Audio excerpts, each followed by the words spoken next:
Before we get started with another great edition of the Dukeless Rasslin podcast, I do want to let you know, Zencastr.com.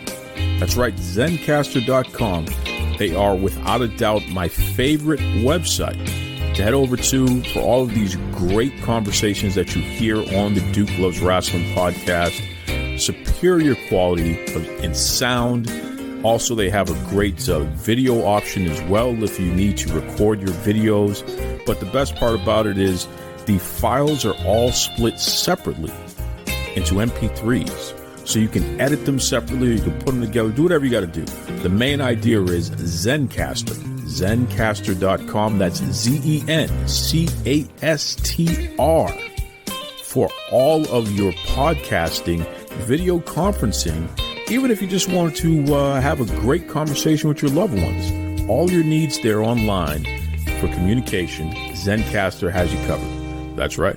You're locked in. Look at what we have here, folks. To the only show that matters. The cream of the crop. Duke Loves Rasslin. And there is no one that does it better than your host. I have come here to chew bubblegum and kick ass. The Duke. And I'm all out of bubblegum.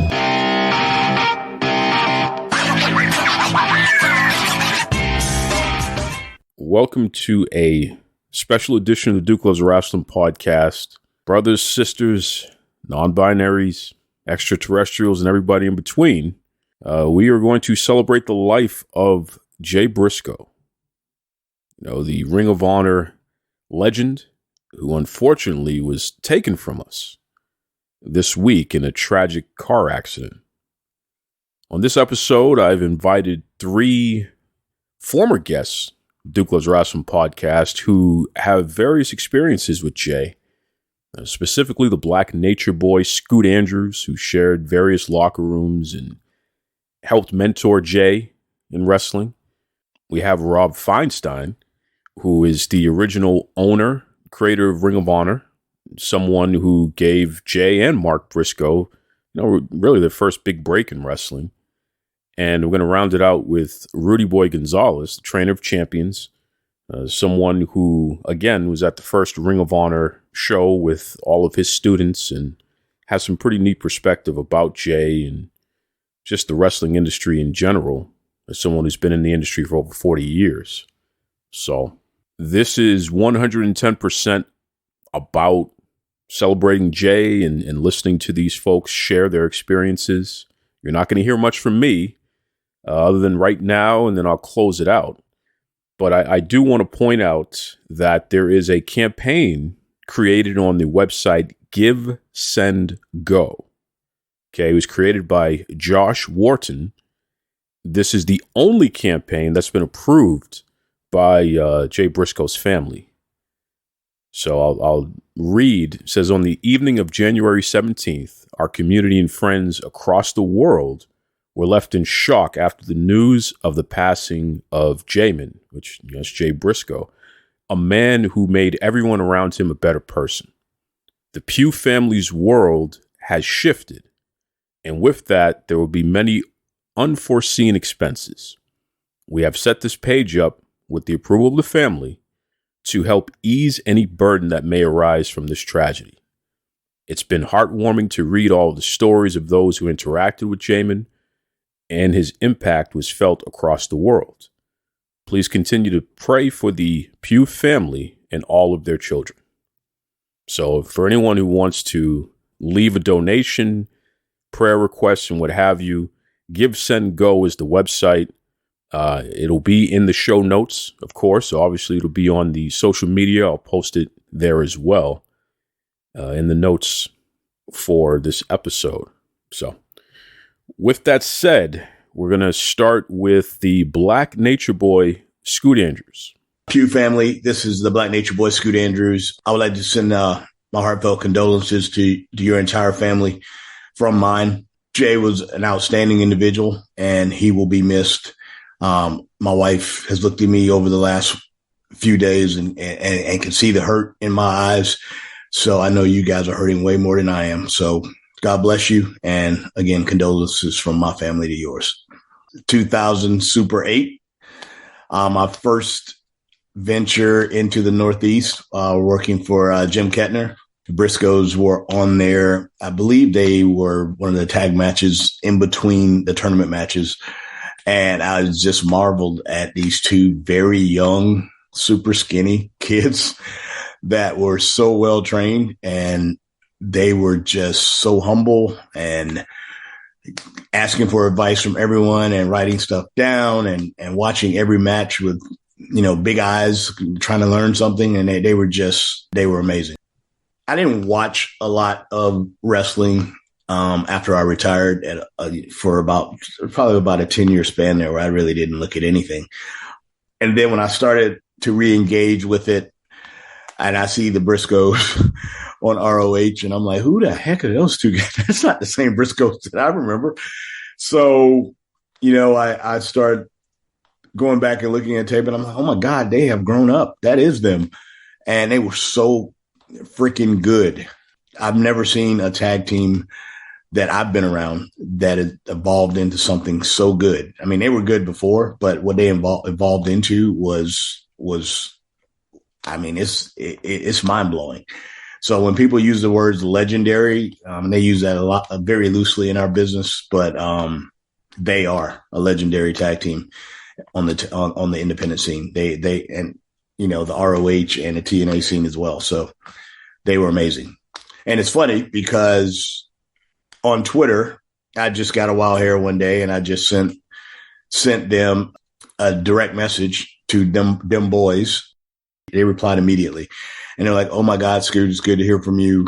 It's been a while since we were those skinny kids in the locker room." And I replied back that I was so proud of what they've evolved into, and they are amazing. And I told them, it was right around the time when I was doing the ETU stuff up in the Jersey area back in September. And I think it was July when we actually messaged, and I just said that, now that I've kind of had a revitalization on the wrestling scene, maybe we could mix in a match or two. And he was like, I would love to. So I looked back at that the other night when I was telling my wife what happened, and I started crying immediately. So I was like, thank God I got a chance to even just speak to him. I don't know what made me reach out in July, but I did. And I'm glad I did.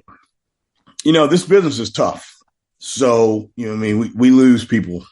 It seems like almost every month, every week. But I've had a ton of losses, and, the guy that trained me, Hack Myers, is no longer with us. A guy that I came on the scene with at Ring of Honor, Xavier, no longer with us now. Jay, it's tough, man. And each one takes a piece of your heart when they go, especially the ones that you're super close to. The Briscoes being around with Kettner and those guys when I first went to the Northeast, everybody on that card at ECWA and then into the first Ring of Honor show, which the Briscoes were also on and I was on. When you see those guys grow into what they are, they're kind of like your wrestling children, if you will.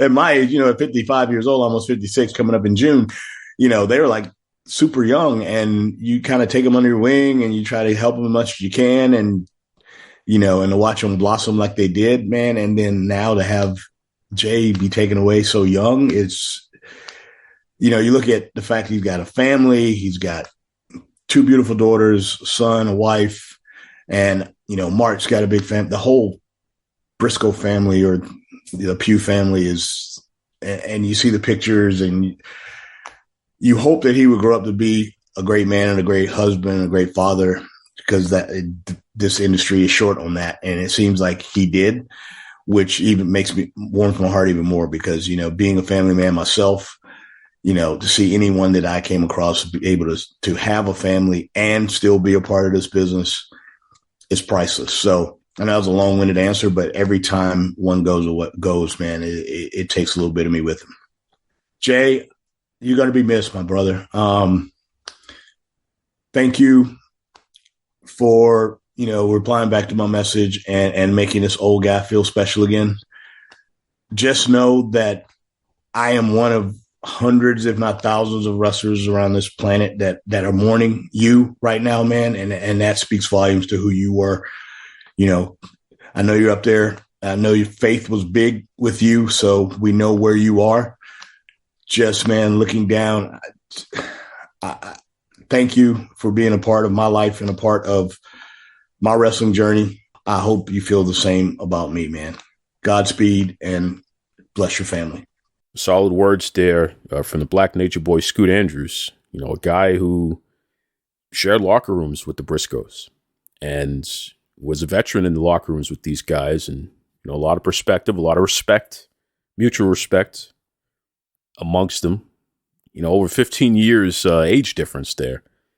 So Scoot's one of those cool veterans that everybody respects and what have you, and certainly he has an eye for talent, and he always appreciated the Briscoe brothers, and it's pretty cool to hear. He took some time away from wrestling, and then he turns on the TV and sees these guys again, and they're grown men. They're not those skinny kids anymore, and certainly that's a relatable experience for a lot of folks there. So shout out to Scoot Andrews. Thank you for those words there. And now we're going to hear from the founder of Ring of Honor, and really somebody who, he was very adamant about promoting the Briscoe brothers from the very beginning. Here is Rob Feinstein. Check it out. I'm Rob Feinstein. I am the former owner and founder of Ring of Honor. Well, my heart hurts for the past 48 hours when I heard the news, and like everybody else in the wrestling world, I am completely devastated, still in shock. It's probably one of the hardest passings that has hit me. It's just such an unfortunate situation, and I definitely want to send my condolences out to the family. I've known Jay's family since day one. They were always huge supporters of Jay and Mark, and such a great family, so supportive and so loving and caring, and you could just see it. They were such a close, tight-knit family from day one, and I really hope that, as time passes, that they could heal. It's going to be very tough, and it's just such a tragic situation. It really is, and I just want to let them know that, obviously, and they know this, that everybody inside and outside of the wrestling business is sending prayers to the family and just loves them so much. So when we first had the Briscoes in mind for Ring of Honor, they were in mind from day one when I first saw them in CZW in 2001. The reason that they were going to be on our very first show is because we were going to have them on every show. There was no doubt from the moment that we saw Jay and Mark in the ring that they were going to be a huge part of the company, not just a one-and-done type of deal. I knew right away that not only did they have the it factor, they were probably more talented than half the guys that were on TV in 2001 and 2002. So they were going to be two guys that we were going to build with the company. And yes, they were young. You had mentioned that Jay's age and Mark's age, but that was okay because the company was also young and just starting out. So they were going to build with us. As we grew, they were going to grow. I think it's incredible knowing that they were there for 20 plus years. I'm not sure exactly of the timetable, but that just goes to show you how talented they are. They were just such an incredible act. For the moment, you could see them perform in the ring. Like I said, when I saw them live when we were filming CZW in 2001 at Best of the Best, when Jay wrestled Mark and stole the entire show and just left the entire crowd breathless, and they, on their feet, on the chairs, just screaming and applauding for the match that they just had. I just remember myself running into the back like it was yesterday, and it was the girl position, and I went up to Jay and Mark, and I was like, my God, you guys are just absolutely amazing, and you both are going to have such a bright future in wrestling. And to this day, without a doubt, I just watched for the first time their match with FTR a few days ago, for the very first time, the dog collar match, and what an incredible match. These guys have not slowed down in 20 years, and that's a testament on just how talented that Jay and Mark, are and were, and just amazing athletes as well. Jay, I love you.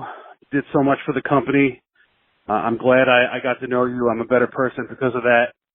I'm definitely going to miss you. I haven't seen you in a few years. I think the last time I saw you, in fact, was in New York City at a convention, and the year before that, they came in and did a shot for Tommy Dreamer and House of Hardcore. I'm definitely going to miss you, and I'll always be thinking about you. Strong words there from the founder of Ring of Honor, Rob Feinstein. I couldn't have said it any better there. This is somebody who's there from the beginning. He knows. So it's deep. It's deep stuff there, man. We're going to round this out with some words from Rudy Boy Gonzalez, the trainer of champions here. Check this out. This might get a little emotional, but all right. This is Rudy Gonzalez with the Texas Wrestling Academy and promoter of the Texas Wrestling Entertainment here in San Antonio, Texas. The first time I met Jay Briscoe was at the inaugural Ring of Honor event, which was February 23rd. I think it was like 2002 or something, right there at the Murph Rec Center. I had my crew of Hernandez, Masada, Chris Marvel, Don Juan, Fast Eddie. We fit 8, 9, 10 guys in a 7-passenger van, and we drove up. We'd only heard of guys like Amazing Red and those guys. And so this was the first time we were going to actually see them and talk and meet with them and stuff. And so at the Murphy, at the rec center, there was a line there. So we just walked through the line, shaking everybody's hand. How you doing? Rudy Gonzalez, how you doing? Red, how you doing? Chris Daniels, how you doing? They weren't the last guys, but they were towards the end of the group was Jay and Mark Briscoe and a couple of young guys. And right away they weren't, the biggest guys in the room. Actually, they were towards the smaller guys. They weren't what you see now. I mean, they were young kids, and I didn't realize at that time that they were still in their teens. They were young boys. Very nice, very cordial. Yes, sir. Mark, my name is Jay. Glad to meet you. And for me, they shook my hand and bowed their head and whatever. And nice guys, man. And then after all the formalities were done, everybody got their little corners and started dressing. Mark and Jay, they just stayed in their little area. And they're quiet and first time being there, I was observing everything. So, Chris Daniels had his group and they're goofing off and laughing and whatever. And Whipwreck had his group of guys and they were talking and whatever. But Mark and Jay were there. Eventually they were talking. They started talking to everybody else also. But for the most part, they just stayed in their little area and kept to themselves. How can I say this? I'll take Brian Danielson, for example. When Brian Danielson walked in the room the first time to train at our place, there was no idea in the world that this guy was going to be one of the main guys 40 years from now. You know what I'm saying?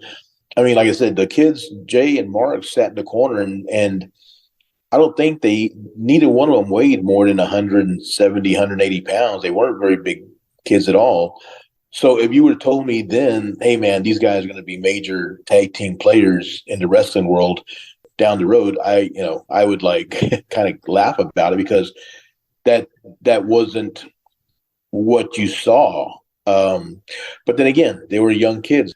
I didn't know this, but in Pennsylvania, there are age requirements for wrestling. So I think that at one time they had to wear masks because they weren't old enough to even wrestle, but there they were. With what has happened over the past 20 years is testament that if you stick at something and you have the passion for it and you work at it and you go down the road long enough, you're going to make a dent. And these boys made a dent. You think of the Rock and Roll Express and Midnight Express and the Road Warriors and, people come up with all these tag teams and greatest tag team in the world stuff. But the Briscoe boys, they're right up there also. And the funny part about that is they never worked for World Championship Wrestling. They never worked for World Wrestling Entertainment, but they made such an impact. They made such an impact that the announcers during NXT made a comment of the passing of Jay. And part of that is because a lot of the guys that are in WWE worked the independents and worked with those boys. And again, those boys they were never part of WWE. So again, if you would have told me 20 years ago, these guys could be major players, I wouldn't have thought nothing of it. I wouldn't have, I would have thought you were crazy. But with the hard work that they've put in, there you go. There they are. I walked into the wrestling business. I walked into the wrestling office January of 1982. And so now we're into 2023. That's a long time. I've been doing this for 41 years. Jay Briscoe was 38 years old when he had his accident. I've been wrestling longer than he was alive. And what disturbs me the most is how do these guys, why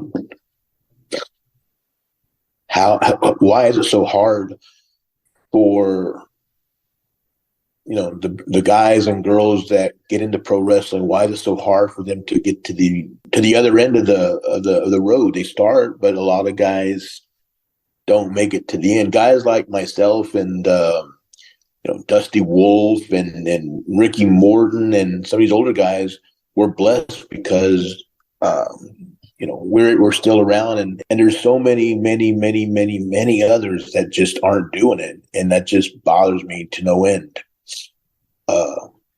Jay's passing didn't have anything to do with wrestling. He was taking his kids back. He was taking his daughter back from, I think, dancing, cheerleading practice or something like that. I take my daughter from soccer practice home, and she's with me all the time.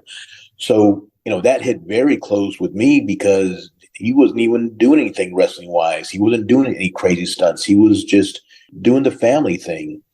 With me, I value my friendships. I value my relationships. So, and then back to 41 years, I've been doing this, and all the guys, all the boys and girls, all the people I may disagree with and whatever, I still value that interaction that we've had. We still, we share the same passion. We share the same dreams and stuff. And to see someone no longer with us sucks. It just sucks. I know it's a difficult time, and it's going to be a difficult time for a while, for a long time. They may never get over it.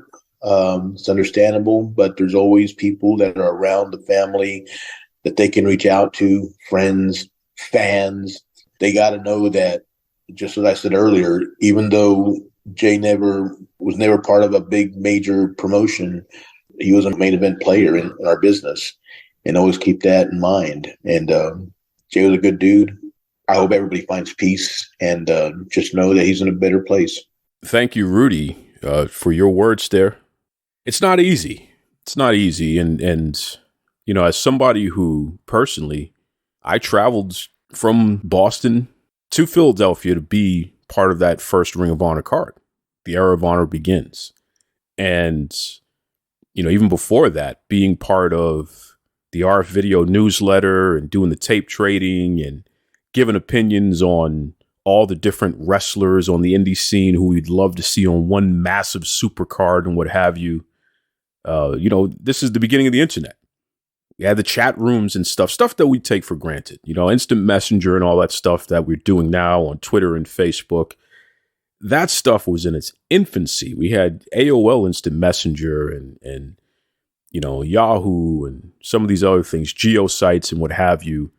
We were just learning how to find each other, interact with each other, interact with wrestling fans from around the world. And Ring of Honor was born out of that. A lot of people don't realize that. Being at that first card and seeing this kid, Amazing Red, everybody was talking about Amazing Red. And it's like, oh, yeah, we want to see Red. And, for those who were fortunate enough to have already seen Red on tape, they knew what Red looked like. And then you see Red and it's like, wow, who's this little guy? Red was a pretty small guy. And he was going up against this bald head, lanky kid named Jay Briscoe. And it's like, well, who the heck is that kid? And then with Jay Briscoe was Mark, who I believe, as was mentioned earlier, Mark was too young to wrestle on the card. So he was basically managing Jay. And let me tell you something. Red and Jay Briscoe tore it up. I mean, every match in that card was a great match. And I encourage anyone, if you have an opportunity, check out The Era of Honor Begins. That's the real Ring of Honor, by the way. Okay? No disrespect to anybody who's ever wrestled in Ring of Honor since. But I will put that first Ring of Honor card up against anything that's ever happened in history of that company. And I'll put that first Ring of Honor card up against any wrestling card today, and it'll still hold up pretty damn well, by the way. Okay? There were some studs on that. And a lot of these guys are only a couple of years in the business, by the way, including Mark, and Jay Briscoe, the Briscoe brothers. These are young guys. And you could see with Jay a determination and a seriousness about his craft, right? Even then, this is before the goatee and the tattoos and the cutting the amazing real promos and all that stuff. This is before that. This is a kid who's not even 20 years old yet, still trying to figure it out. But you could tell that this kid was serious about his craft and he was in there getting it done. Right? Amazing. And, he won the crowd over. Most of us didn't know who he was, but we sure didn't forget who he was when we left there. And you fast forward all these years later, the Briscoe brothers, tag team champions, and Jay, he's up in that great big ring in the sky now, but he leaves us as Ring of Honor tag team champion. And how poetic is that? Right? How poetic is that?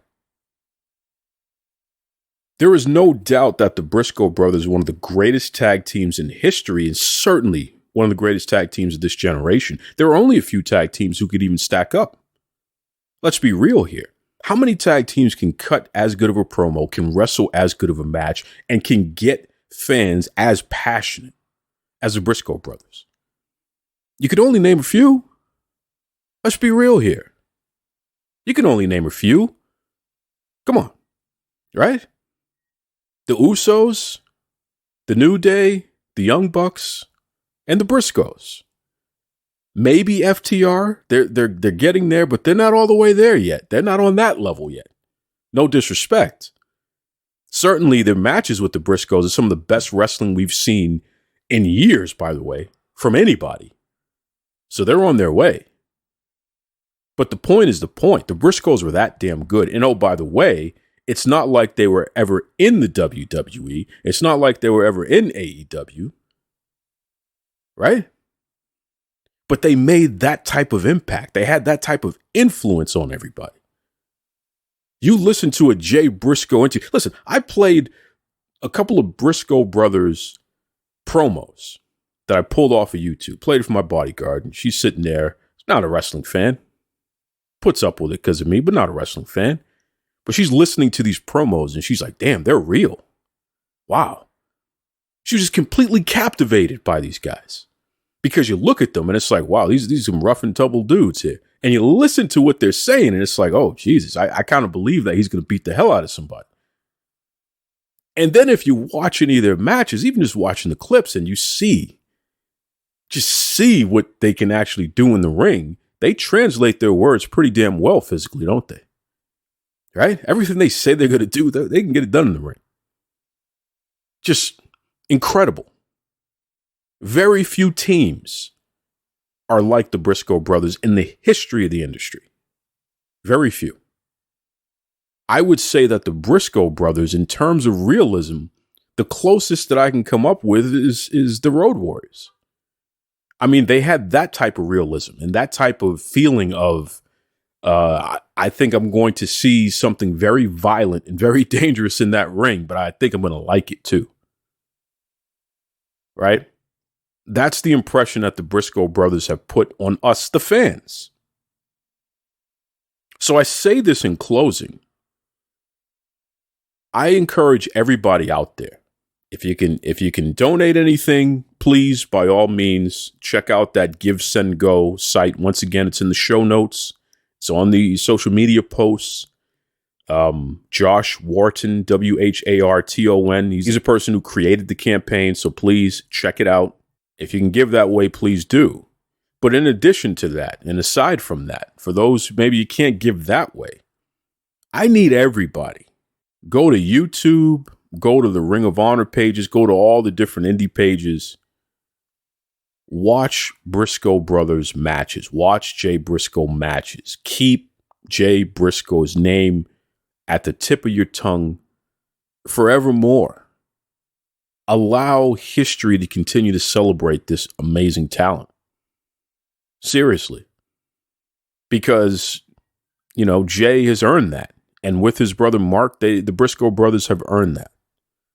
So we can't let this fade. We can't let a great like this fade, especially a guy who, his passing happened while he was doing the best thing he could do in life, taking care of his family. I mean, geez, my goodness. So we got to keep that going, man. We got to continue to celebrate the life of Jay Briscoe, celebrate the Briscoe brothers tag team. As fans, that's the least we can do, right? So, again, in memory of Jay Briscoe and to the Briscoe family, the Pugh family, condolences. Jay, we miss you. We will never forget you.